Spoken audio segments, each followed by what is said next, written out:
मैं विधवा हो चुकी थी। मेरे शरीर की तड़प दिन प्रतिदिन बढ़ती ही जा रही थी। एक बार की बात है, मेरे जीजा जी किसी काम से हमारे घर आए। हेलो दोस्तों, सभी का स्वागत है मेरे चैनल पर। आज की कहानी बहुत ही रोमांटिक है और इमोशनल कहानी है। आप सभी से रिक्वेस्ट है कि कहानी बनाने में बहुत मेहनत लगती है, इसलिए प्लीज़ अपना सपोर्ट दिखाएं और चैनल को सब्सक्राइब, वीडियो को लाइक करना ना भूलें। मेरा नाम सोनिया है। मैं 40 साल की हूँ और मुंबई में रहती हूँ। यहाँ मैं अकेली रहती हूँ। मेरे 2 बच्चे भी हैं और दोनों ही बाहर हॉस्टल में पढ़ते हैं। मेरे पति की मौत के लगभग 4 साल हो चुके हैं। मेरे पति का एक बिजनेस था। यह बिजनेस अब मेरा छोटा भाई देखता है।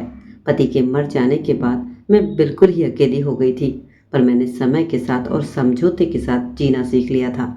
लेकिन मेरे शरीर की बेचैनी दिन प्रतिदिन बढ़ती जा रही थी। पहले मेरा दिन बच्चों की देखभाल करने में गुजर जाता था और मैं बिजी थी, कभी अपने अकेलेपन में ध्यान ही नहीं देती थी।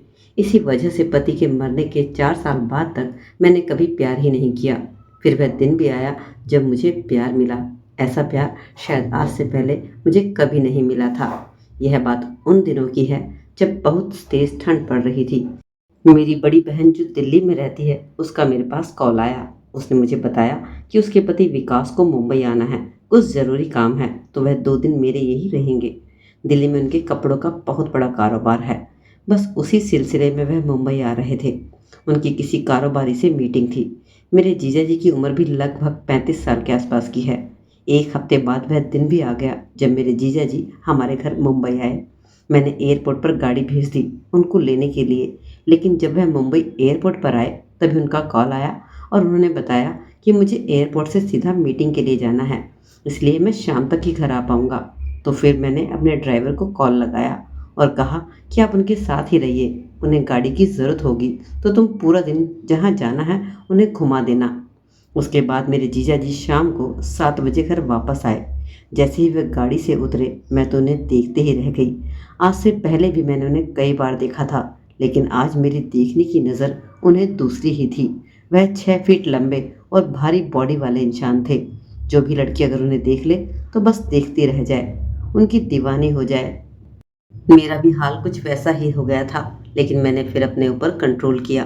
फिर जीजाजी मेरे पास आए और मैंने नमस्ते किया और हमने प्यार से एक दूसरे को गले से भी लगाया और स्वागत किया। मैंने उन्हें आते ही नाश्ता भी करवाया।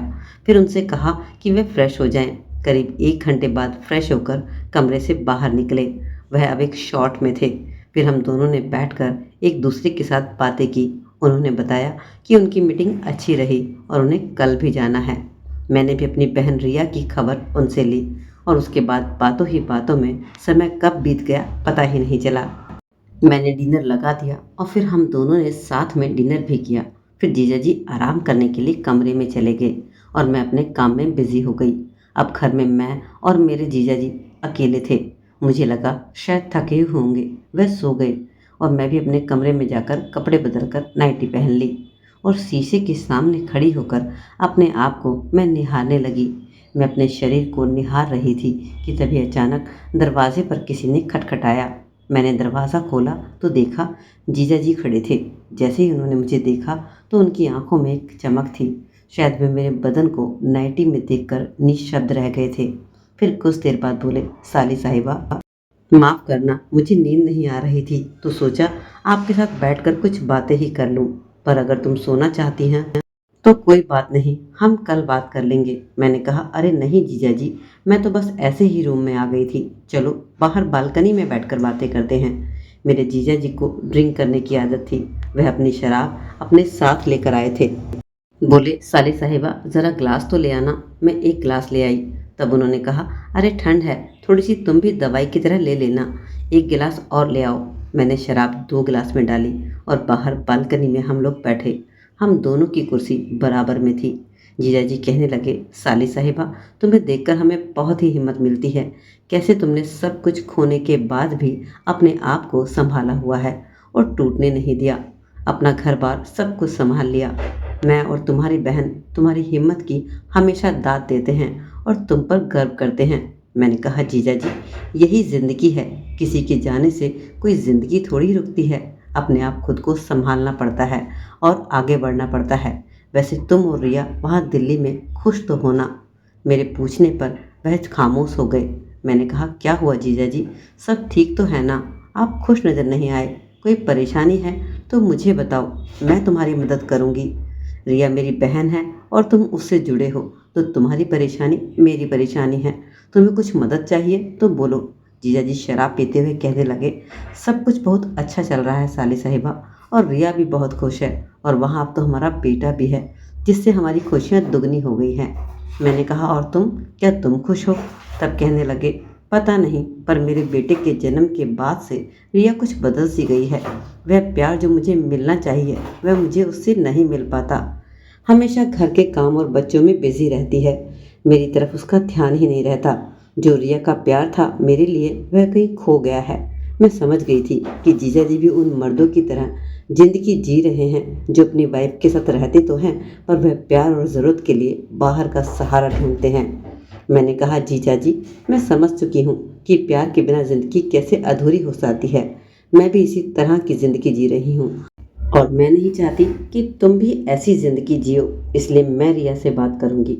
तब जीजा जी कहने लगे, नहीं, ऐसा मत करना, वरना उसे लगेगा कि मैंने उसकी बुराई की है और तुमसे शिकायत की है।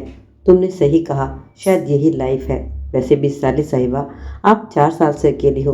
क्या तुम्हें कभी किसी की ज़रूरत महसूस नहीं होती?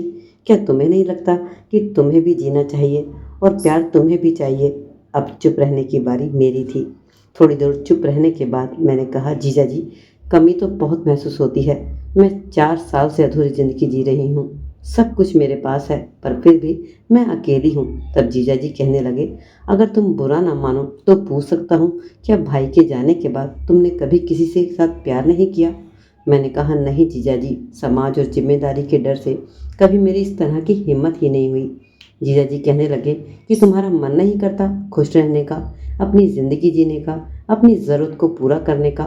डर कैसा? इस बात के बाद हम दोनों के बीच एक खामोशी छा गई। मैंने कुछ नहीं कहा। करीब 5 मिनट बाद मैंने महसूस किया कि जीजा जी का हाथ मेरे हाथ के ऊपर था, लेकिन मैंने कोई प्रतिक्रिया नहीं दी। मुझे मेरी बहन का ख्याल आया और मैंने फिर हाथ छुड़ा लिया और उठकर अपने कमरे में आकर कुंडी लगा ली। मेरी धड़कनें अब तेज चल रही थी। कुछ देर बाद मेरे दरवाजे पर फिर से खटखटाहट हुई। मैं समझ गई थी जीजा जी ही होंगे। कुछ देर बाद मैंने फिर से दरवाज़ा खोल दिया। जीजा जी सामने खड़े थे और कहने लगे, माफ़ करना साली साहिबा, मैं तुम्हारा दिल नहीं दुखाना चाहता था। पता नहीं कैसे मैंने ये सब कह दिया, तो मुझे माफ़ कर दो। तब वह बोल ही रहे थे कि मैंने उन्हें अचानक से गले लगा लिया। मेरे इस अचानक से गले लगने से वह हैरान थे, लेकिन कुछ पल बाद ही वह मुझे प्यार करने लगे। फिर हम नहाकर सो गए। कसम से, करीब 4 साल बाद आज मुझे इतनी सुकून की नींद आई थी। मुझे उसके बाद जीजा जी 3 दिन और मेरे साथ रहे। हमने जमकर बातें की, और 2 दिन बाद जब वह गए तो बहुत बुरा लगा। शायद यही ज़िंदगी है। उसके बाद अब जब कभी भी जीजा जी मुंबई आते हैं तब मुझसे मिलने ज़रूर आते हैं। अब हम इतने करीब हो गए थे। आज हमारे रिश्ते को 3 साल हो चुके हैं। कभी कभी जब अपनी बहन का ख्याल आता है तो मुझे अपने आप पर शर्मिंदगी होती है, पर न जाने क्यों यह सब कैसे और क्यों हो गया, इसका मेरे पास कोई जवाब नहीं है। शायद दो दिलों का दुख एक हो गया। कई बार ना चाहते हुए भी ऐसे रिश्ते बन जाते हैं। मैं तन्हा थी और वो मेरी बहन के साथ होते हुए भी तन्हा थे। दोनों की तन्हाई मिलकर महफिल बन गई। आपकी क्या राय है इस कहानी के बारे में, आप भी बताइए। अच्छी लगे तो लाइक कर दीजिए, चैनल को सब्सक्राइब भी कर लीजिए।